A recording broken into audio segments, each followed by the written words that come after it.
welcome to your favorite show, Tech Talk, with your favorite host, Shruti Sharma. So we got you all the action that happened in the world of technology in this episode. To get started, well, the Motorola Edge 50 Ultra is here in India, and that's Motorola's flagship smartphone that we used for some time. How does it fare? Should you buy it or not? Well, we have the full review and the details for you. Take a look and let me know, how did you find it?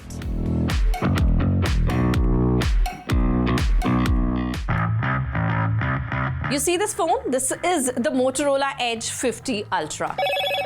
Hello, Moto. So the USP of the Motorola smartphone is its design here. All the smartphones are reaching a saturation on design aspect, and here Motorola is giving you all the reasons to love their smartphones. And here is the Motorola Edge 50 Ultra.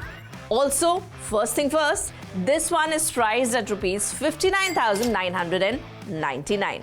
And now, let's get started with a review of this smartphone.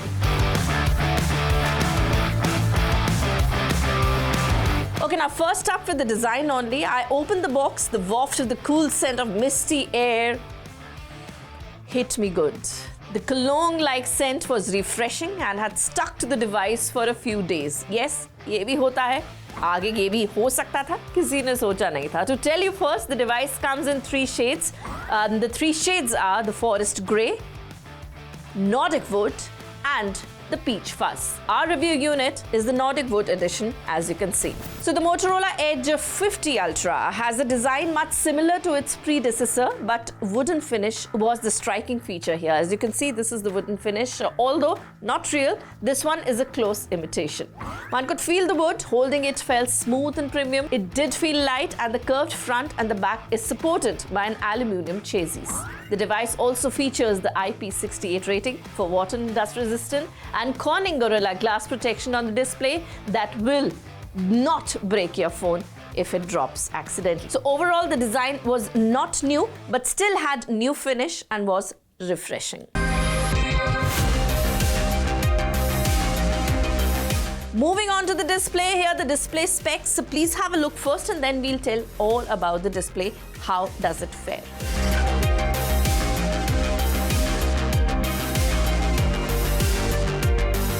So the display pixels give you spectacular viewing experience. Motorola claims that the display is capable of showing over 1 billion shades of colors. This makes it ideal for streaming videos.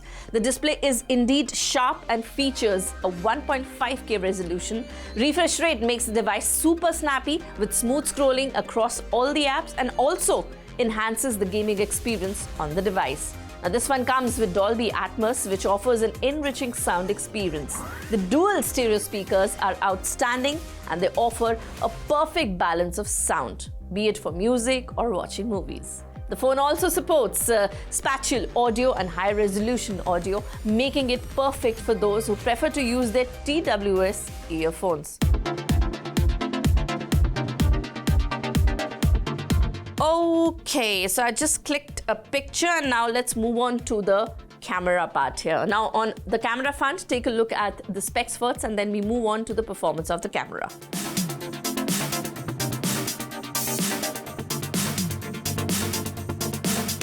Okay, the camera performance is good as I got to click some nice photos. It has 1x, 3x and 6x zoom with the clean images. The portrait mode has 4 settings: 25mm, 35mm, 50mm and 80mm. The camera produces rich images with incredible details. Moreover, features like AI zoom, long exposure, magic eraser, bokeh make the photography experience extremely amazing and cool. However, the night mode is passable though. Take a look at the pics and you be your own judge how they fare.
takes the performance, the Motorola Edge 50 Ultra is powered by Snapdragon 8s Gen 3 and 12 GB of LPDDR5X RAM. And yes, this is expandable to an additional 12 GB. So this is not the most powerful chipset for the price, but yes, at the same time, it does all the right thing to its Ultra tag with a powerful performance here. Yes, there was no lag.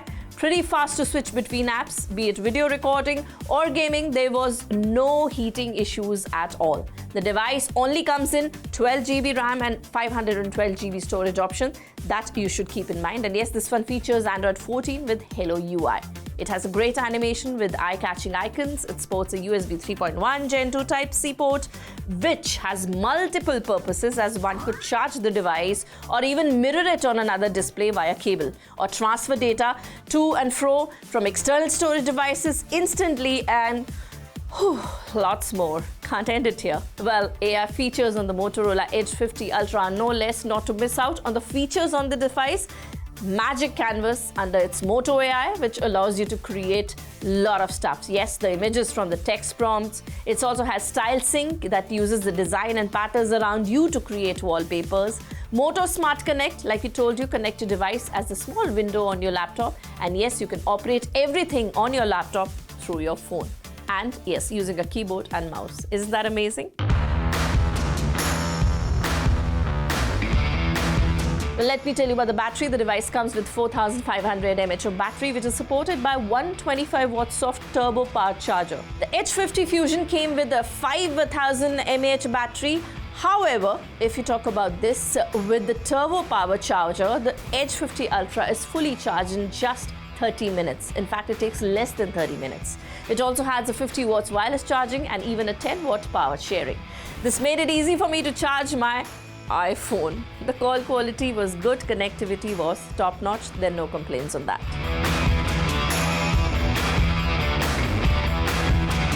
And now, the big question, kya kharide Moto Edge 50 Ultra ki nahi? Well, it's a great smartphone as a wholesome package. As a device, delivers great features, there are no doubt about it.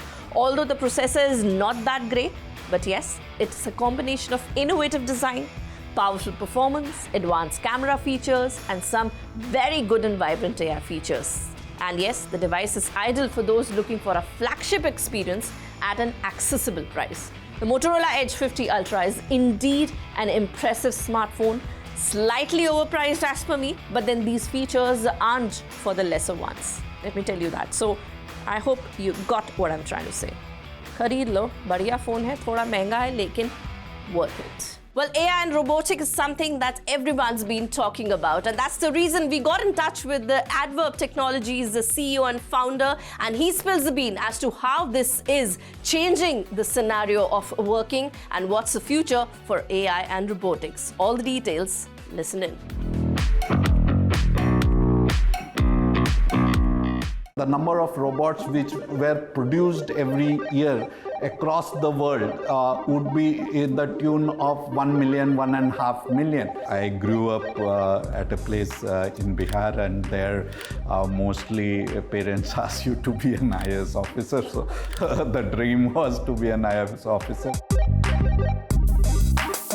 Hi, I am Sangeet, founder and CEO of Addverb Technologies. I am a chemical engineer, did my BTech in 2002 from IIT Kharagpur, and for last 20 years I have been in the field of automation and robotics. So we were working for Asian Paints, all the co-founders, we were working for Asian Paints, and we were building world's largest factory at single location for paint industry. We kept on building these world's largest factory, beating our own record every third year, one after the other. And these factories required lot of automation. As a customer who was using this automation, we felt two needs which were not served in the market.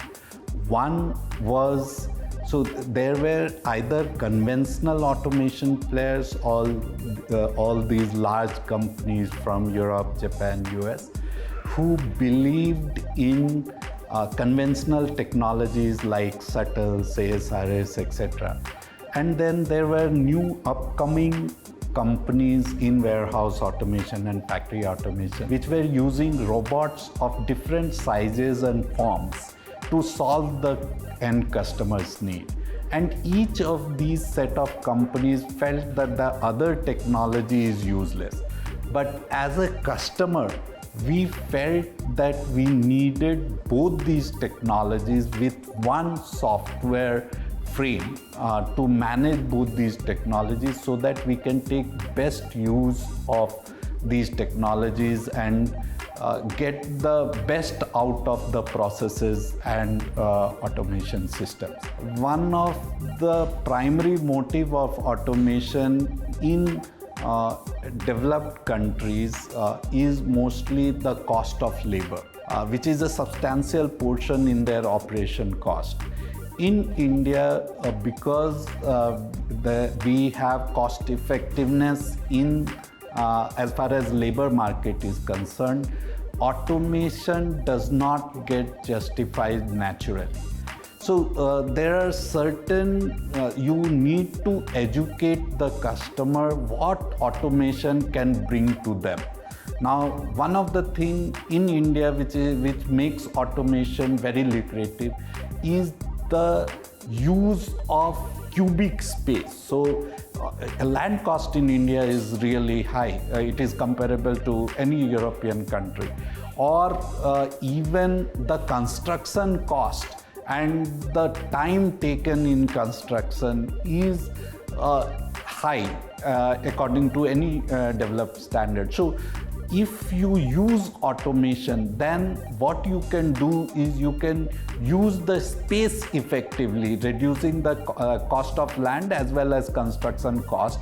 And these two costs actually helps you in one, the reduction in the cost of the total project gets compensated by the automation cost, and you don't spend extra money per se. It is only that the money what you spent gets used, or money you save gets used in a different form. In the last 8 years, the field of robotics has changed immensely. And it is because of the advent of artificial intelligence or artificial general intelligence, and now we are talking of ASI, which is artificial. So these AI or AGI or ASI has been, what it has been able to do is to give the robot the ability not only to do routine tasks but also cognitive tasks, the ability to think and make decisions. And that is why if you see the kind of investment which has happened in robotics across the world is huge. The second thing which has happened is people have become more comfortable in using this in their workplaces. So the companies like us have worked really hard on human-robot interaction, HRI, or human-robot collaboration. And that has helped, that has made humans more comfortable in understanding and using these technologies, and also understanding that what robots necessarily can do is not what it will eat up the job of the humans, but both have to work together. And in fact, that is why if you see our vision statement, we talk about human-robot collaboration and pioneering in it. So it is both humans and robots are necessary, are needed in warehouse, in factories, in hospitals, in any institute, and not only institutions, it is also the homes which require robots in different forms. And so the robotic space in the last 8 years has changed considerably. When we started, there were certain number of robotic companies. Today, in these 8 years itself, I think the number of robotic companies in the world has tripled. And number of robots today, if you see, when we started, the number of robots which were produced every year across the world would be in the tune of 1 million, 1.5 million. That has grown considerably.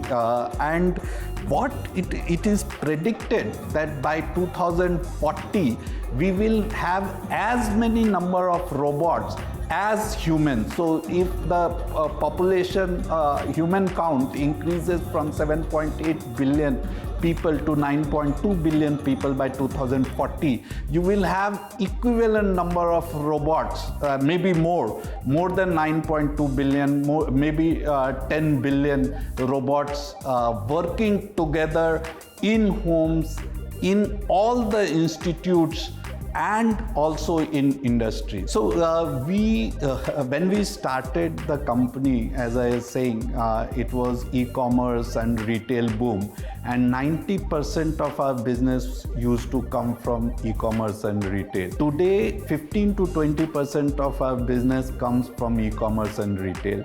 We are into almost every industry, so conventional industry like automotive or petrochemicals or chemical or tire industry. Then we are into pharma, we are into healthcare, we are some of the newer industries are contributing a lot to our business, whether it is semiconductor, which is new to India, whether it is the batteries, battery technology, or the new energy in the form of solar, etc.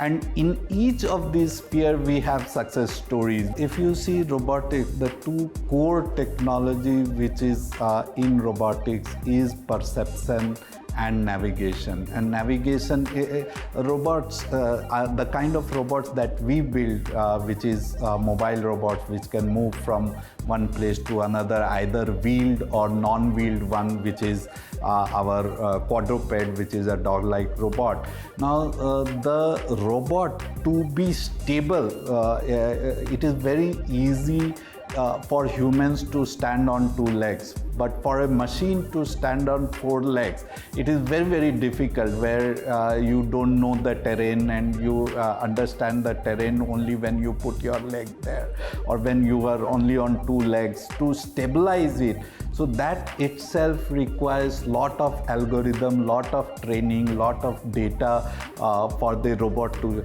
Similarly, a robot, a mobile robot, is like a self-driving car, but in a controlled environment. So a self-driving car runs at 100 km per hour in an environment where it is raining or there is sunlight, etc. Or a kid can come between the road, and then the car has to behave in a particular way. Similarly, in a warehouse, but in a much controlled environment with lesser speed, the robot has to understand the environment and take the best route. And it is not only about that particular robot, but it is 200 robots or 150 robots working together to do the job, all the tasks which have been thrown to the robot, to do the task in the most optimal way, without hitting each other, without harming each other, and with consumption of least amount of energy. And these are possible today only because of AI and AGI in the form it is. The perception, for a human eye to differentiate between two items which are kept one above the other is very easy, because we have been trained for that throughout our life. When we are 2 years old or 3 years old, we have understood that. But for a robot which understands, or which is nothing but a machine, it understands 0, 1. So two objects which are kept together, it understands it as a one object. And unless you use AI technology, something like segmentation or something which differentiates two items, and then the grasping of these items itself, for humans, again, it comes very natural. Some of the skills which we think is very natural to humans is the most difficult for the machine, and until and unless, because AI is there today, therefore the machine is able to do half the work of human. If it would not have been there, it would not have been able to do. So something like grasping, now if it is a soft object, you have to grasp softly so that it does not break, or if it is a hard object, you have to grasp in a particular way. For a robot to understand that, it is a very, very difficult job, and you need to keep on training it with virtual data or assisted with real data. Amount of energy which is used to do a job. Now, if I use a robot which is, when I say sustainable, it is on, let us say, lithium titanium oxide chemistry, the battery technology. Now what happens is, because of that, you can use the same battery and charge it and discharge it 20,000 times, which is effectively 10 years. If you are doing it 3 times a day, it is effectively 10 years time. Now 10 years, after 10 years you need to change. If you go with normal lithium ion chemistry or lithium iron phosphate chemistry, every second year, third year you have to change the battery. These battery, when you need to change it, there is a particular way of recycling it, because you need to extract the cobalt or magnesium or lithium from there, and it is a very energy intensive process. Even the collection of these lithium ion batteries and then the whole circular economy around it is a bit difficult. So what we do is we build all our robots on LTO.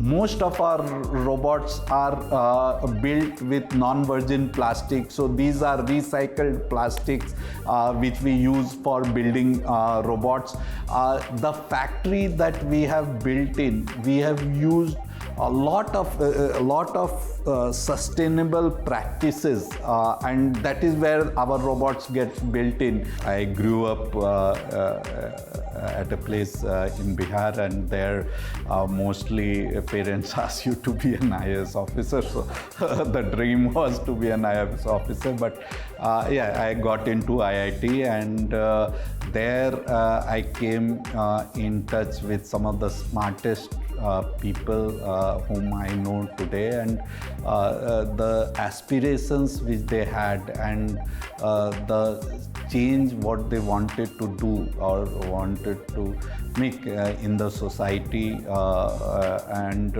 that inspired me. And before this, I just wanted to work hard and make a difference in smallest way possible, and it was in Asian Paints that I had this desire to learn as much as possible. I continue to learn, and I think that is the only way to grow. From a chemical engineer, I became a civil engineer and a mechanical and electrical, learning in the process, on the job. And luckily for me, Asian Paints decided to automate their warehouses, and I was one of the project person, and I got interested in robotics, and that is how I learned it, and I learned a lot, and I got fascinated about it, and I felt, yeah, we can do it in India. Today, if you see, we are currently working only in warehouse or factories of the future. And that we are doing not only in India but across the world. We have our robots today running in more than 30 countries and delivering value to our end customers. But I feel the robotics is not only for factories and warehouses, but it will affect the healthcare industry in a big way. Today, out of 7.2 billion people who are there on the earth, there are 1 billion people or more than 1 billion people who require one or the other kind of assistance, whether it is because of their age or because they are sick in one way or the other. And this assistance today, either there is no assistance for the person, or if there is a assistance, it is not continuous, and you have people supporting people. Okay, there might be nurse, there might be medical healthcare workers who are supporting it, or family members himself, but they are not present every time.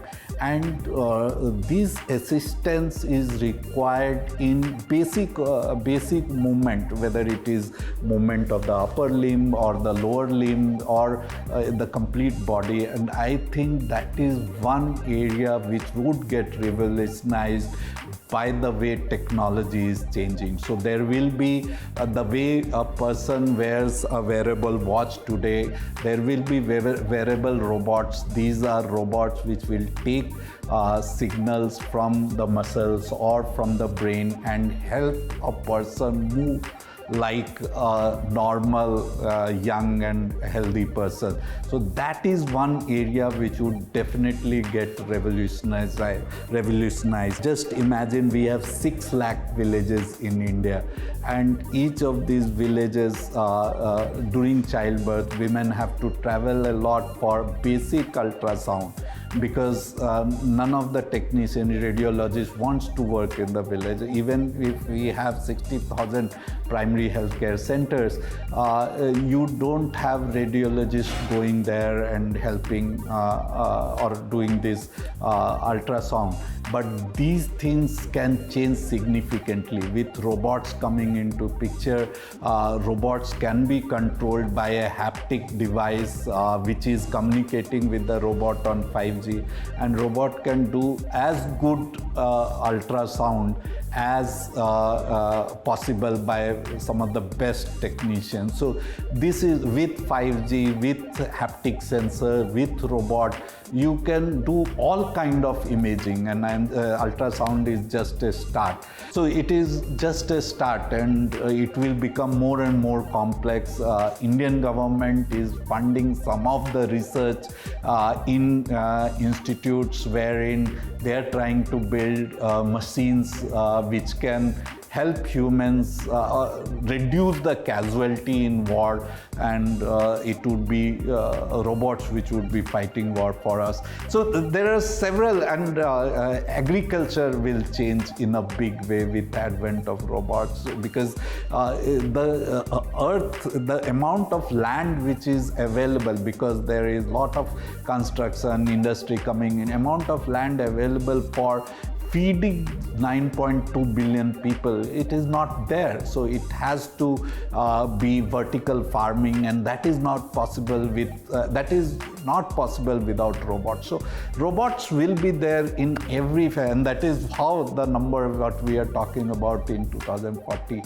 So companies in India, there are apart from us, there are many other companies which are doing lot of research to make a mark in this space. Well, that's all in this episode of Tech Talk. I hope you enjoyed watching the show as much as I enjoyed getting it for you. Well, we'll get you more action from the world of technology next week. Stay tuned, same time, same place, with your same host, Shruti Sharma. Until then, take care.